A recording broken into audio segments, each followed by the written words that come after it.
And we are back to our regularly scheduled programming after a few diversions in episode 33. So we are now back in the roller coaster building, the former Nimbasa gym, and if memory serves me correctly, right here we're going to have our first trainer in this place. As soon as the car arrives, thank you very much. I was about to get a bit impatient there, but yeah. GTA Pokémon, where you jack roller coaster cars instead of real cars. Rated E for everyone, folks.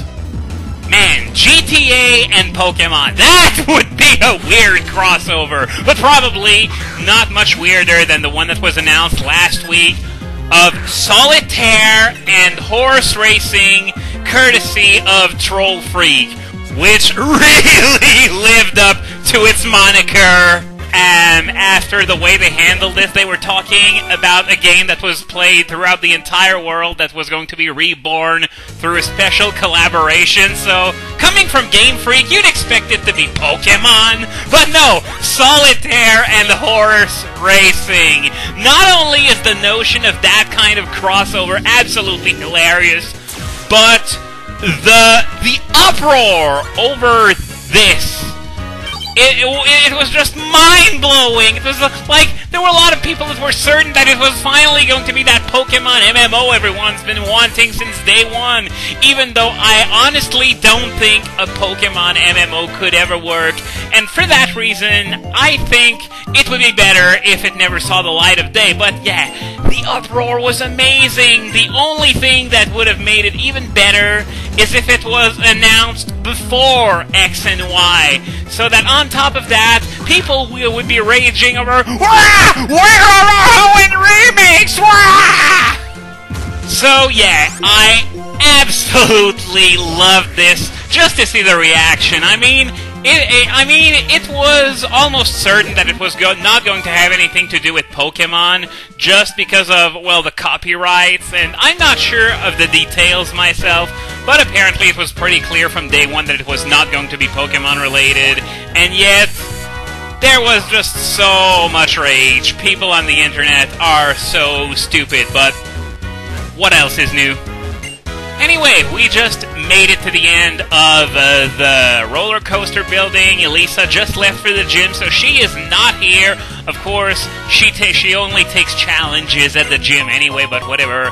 We got a paralysis heal, and now that we have come here, the access to the gym is now open. Even though you don't need a key of any kind to get inside the gym or anything like that, you still have to come all the way out here just so that you can get inside the gym. So this car is empty. It would have been a magnificent trolling move, speaking of that subject, had there been someone in there, but I don't think Game Freak would be that trollish when it comes to well, who am I kidding? Yes, they would! It's 2013 and Flareon still doesn't have any kind of move pool to speak of. Anyway, you know what would be a good idea? This! Since, well, we're headed into an electric gym and ground is the only weakness of the electric type. So, we are welcomed by Clyde to this gym, which is nothing more than a fashion show catwalk. That's right. No puzzle whatsoever in this gym. This is the third one where that happens. I guess they really hurried up and made the gym puzzles like just before they had to send the game to print. But anyway, I'm just gonna shut up here now after he's done talking, because I just want you to get an idea of the ambience of this gym. So, is he done? Yes? Okay.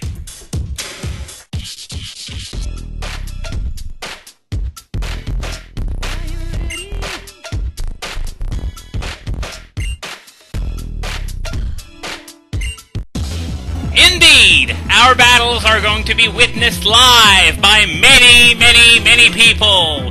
And one interesting piece of trivia about this gym is that the underlings are all named after scientists whose work had to do with electricity.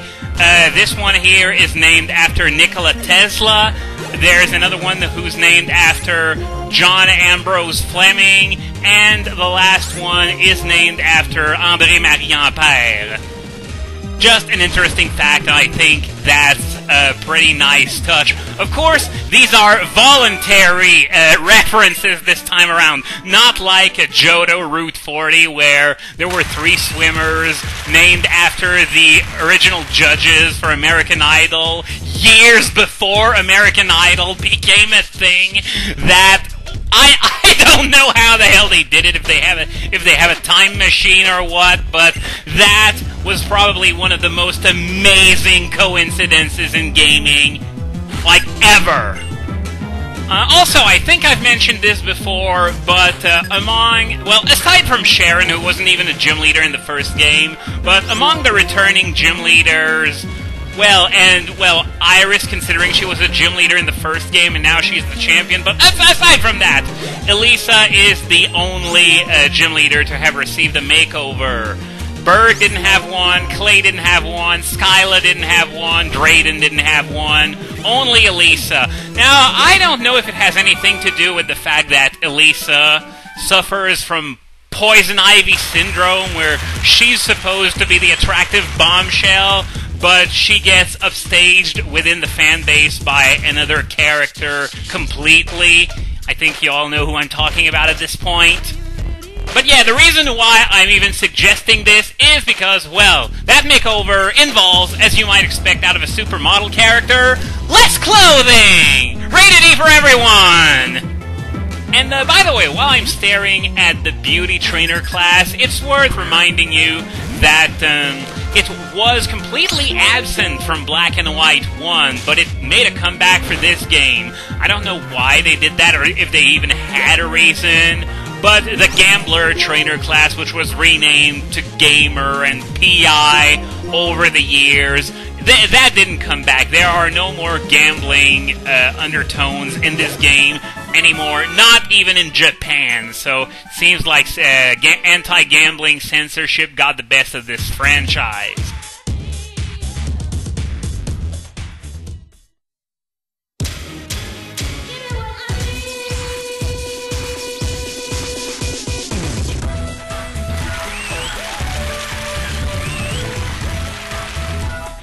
I wonder what these people in attendance are thinking, like, hey, I came here to watch a fashion show, what's going on? Who's this guy who's coming in here, ransacking the place and beating all these Pokémon? Anyway, enough about these random thoughts. It's time for the 4th gym battle of this game against Elisa.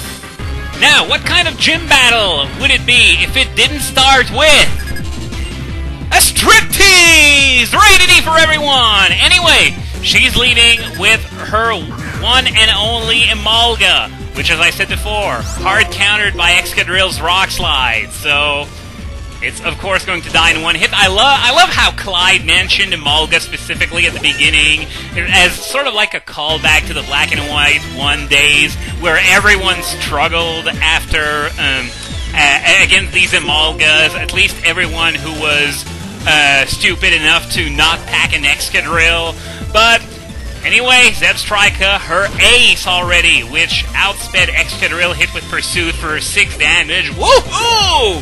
And Zebstrika goes down to 1 Earthquake. What a surprise. And Flaffy is her last Pokemon. It replaces her second Emolga.